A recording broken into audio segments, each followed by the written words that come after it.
Hello' everyone, আপোনালোক সকলোকে মোৰ চেনেললৈ স্বাগতম জনাইছোঁ। আজি কি বনাবলৈ লৈছোঁ তাকে চাওঁ আহক। এয়া মই লৈছোঁ গাখীৰ আধা লিটাৰ, তাতে অলপমান চেনি দি উতলিব দিম। তাকে আজি ভাবিছোঁ মেংগ' আইচক্ৰীম বনাওঁ, মেংগ' কুলফি।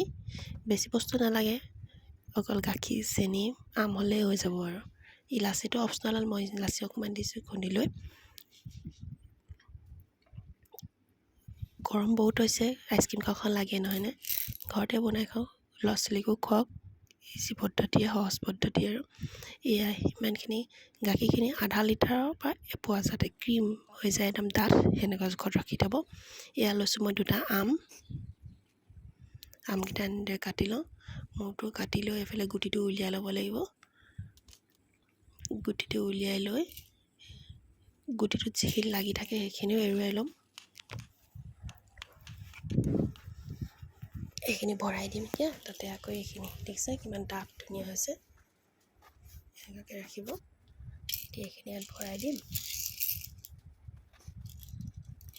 মই এবাৰ প্ৰথমে চেষ্টা কৰিছোঁ, কেনেকুৱা হয় চাওঁ আহক লগতে।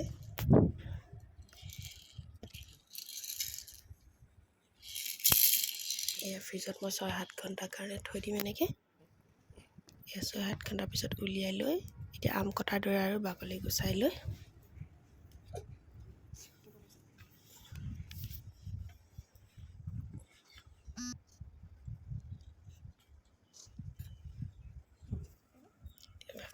এতিয়া আম কটাৰ দৰে কুলকুলকৈ কেনেকুৱা আহিব এতিয়া ৰ'ব।